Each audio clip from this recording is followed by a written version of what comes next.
Evening. Hi, everyone. So I wanted to start by telling you a story about church, because I went to church about a week and a half ago. I was in Chicago to perform a wedding, and a friend of mine, Pastor Otis Moss, is probably one of the world's great preachers, and I thought I couldn't miss the opportunity to hear him preach. So I went to church on the south side of Chicago. And I walked in with my daughter, and we sat down in the second row. And the choir of 100 gorgeous women standing behind the preacher started to sing a song by Hezekiah Walker, a gospel singer and preacher. And the words were this: "You are important to me. I love you. I need you to survive." Within seconds, 800 people in this church were on their feet, swaying and clapping and crying and praying. Right before we got in the cab to go to church, I had read that the day before, 27 people had been shot on the south side of Chicago in separate shootings. And this was not unusual, an unusual day in Chicago. And so it struck me in this moment of prayer that it was, in fact, a moment of perfect alignment, a religious community responding from the heart of a religious tradition to the deepest cry of a people in pain, helping them to hope and dream and love again. I wanted to start there tonight because this moment seems to me to be a very powerful counter-testimony to what has become normative in American Jewish life. We know that religious life is waning, especially among young people. Synagogues and churches and mosques are all struggling to maintain relevance to a new generation. And of course, for the Jews, we all know too well the Pew study of the American Jewish community from a couple of years ago, which told us what we all already know, which is that the Jewish community is in trouble, that outside of orthodoxy, we see a Jewish community in precipitous decline. Now, the two most salient statistics that came out of the Pew study, to my mind, are the fact that 94% of American Jews said that they were, in fact, proud of their Jewish identity. And yet, at the same time, a full 22% identified themselves as Jews who have no religion. And among young Jews, millennials, it was 32%.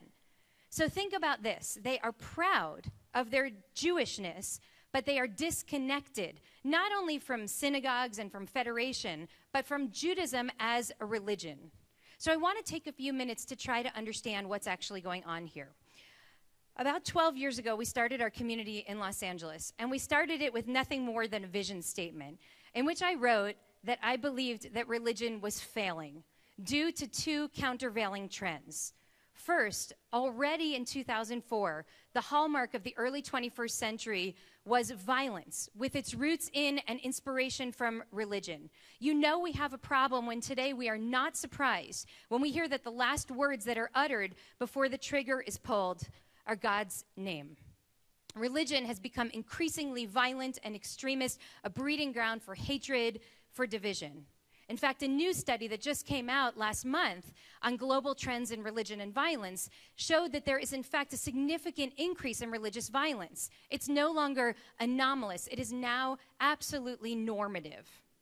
So on one hand, religious violence. The other trend is that religious life in America, rather than presenting a counter-testimony to the religious extremism, rather than countering this hatred with love, countering despair with hope, countering acts of violence with acts of radical empathy, instead too often offers us a religious life that is rote and banal and devoid of vision and devoid of soul. Over the past few years, I've become captivated by a teaching of a Benedictine monk named David Steindl-Rast, who writes about what he believes to be broken at the heart of organized religion. And here's what he says. He says that every religion begins with some powerful mystical insight, some kind of awareness of an ultimate reality. But immediately, we build containers, religious systems, in order to hold this sacred experience. And very quickly, those containers, rather than give access to these profound spiritual and religious inspirations, themselves become obstacles to that inspiration itself. Religion, he writes, is like an erupting volcano. It's fiery and gorgeous and powerful and dangerous, but then the lava flows down the side of the mountain. And that stream of lava very quickly cools off. A couple hundred years pass, and what was once alive is now dead rock. completely devoid of life. Doctrine becomes doctrinaire, morals become moralistic, ritual becomes ritualistic. Steindl-Rast says that religion, left to itself, turns irreligious. It strikes me that so much of American religious life today is irreligious. It appears to be nothing more than hard, dead rock. This is what Abraham Joshua Heschel wrote about half a century ago. He said religion declined not because it was refuted, but because it became irrelevant, dull, oppressive, and insipid. I want to ask you to think back now to the 22 to 32% of American Jews who say that they reject Judaism as a religion. What's important for us to recognize is that Judaism as a religion is judged not on the merits of its great ideas and its timeless practices and its deepest commitments, but rather based on its institutions and an establishment that claims to speak in the name of that religion. So those who dissociate from Judaism as a religion today are actually rejecting two trends of established religion. On one hand, a 20th century iteration of religious life, which many find to be devoid of life, of spiritual passion, of challenge, that seems more concerned with formalities, with rules and rites than with soul and spirit. On the other hand, a 21st century iteration of religious life that seems apologetic for acts of religious extremism and only able to see the problem in other religions and has a very hard time looking at our own. I want to add to this dynamic a very complicated new trend that some of you are aware of, which is called intersectionality, a trend of only the last couple of years in America. It's based on a very legitimate idea that oppressive institutions like racism, sexism, homophobia, transphobia, that these are all interconnected, and to understand one of them, we have to look at all of them. But in the linking of oppressions, it very quickly emerged that there is an alignment for the struggle for racial justice in America with the Palestinian resistance struggle here, wherein Jews, regardless of our views on Israeli politics or the occupation, are seen not as allies, but as colonizers and oppressors.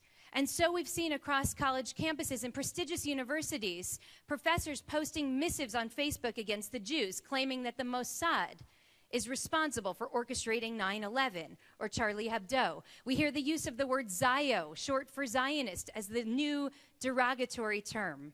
Many young Jews on college campuses say that they're afraid to go to Shabbat services. They're afraid to publicly align themselves with the Jewish community.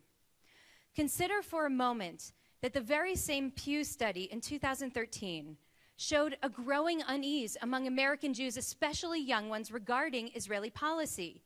44%, a plurality, believe that the continued building of Jewish settlements in the West Bank hurts Israel's security.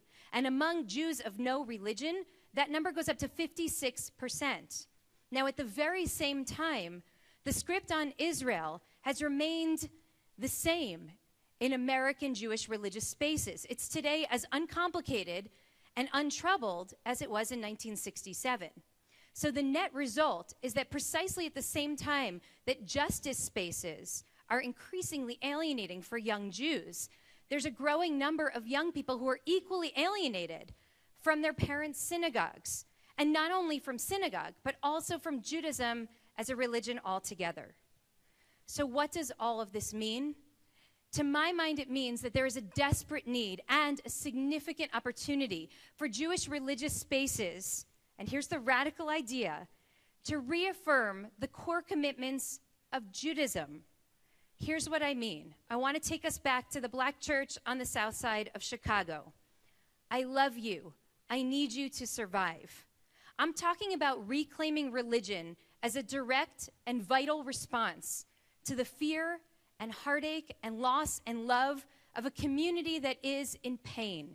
Because religion, and especially Judaism, which is the oldest protest movement against the world as it is, and an eternal reminder of the world as it could be, is not designed to be parve and polite and predictable. It is designed to be a radical revolutionary agent of love and healing in the world. So how can we reclaim the sacred fire at the heart of our tradition? Steindl-Rast says our job is to push through the crust and rediscover the fire within. Rediscover our inheritance as if it were new, right here, right now. In other words, refuse to align with a religion of extremism and refuse to align with a religion of dead rock. Today, we see this happening in bursts across the United States. New iterations of Judaism as a religious tradition. Many of you here tonight are authors of that change. It's happening in big, dramatic ways, and it's happening in small, subtle, but equally meaningful ways.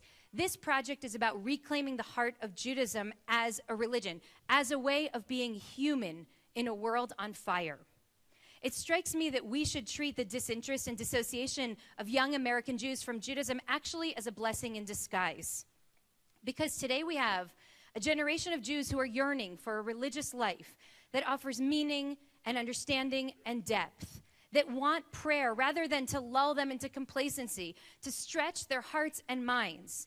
They are hungry for a Jewish narrative, for an identity that will inspire greater empathy, deeper connectivity to the rest of the human community. They want to stand on the prophetic side of history, in solidarity with the vulnerable.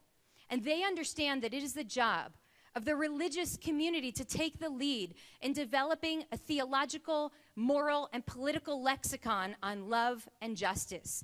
They want to hear about love.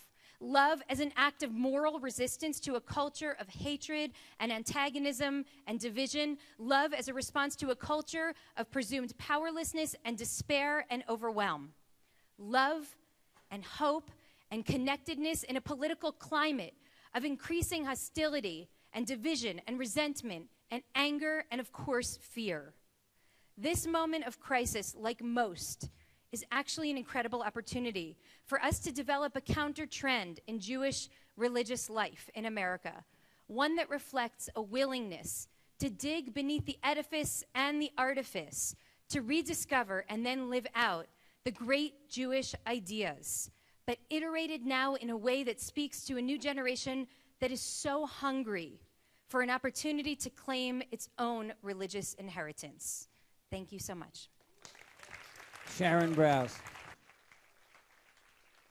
And now let's welcome to the stage Shaul Magid.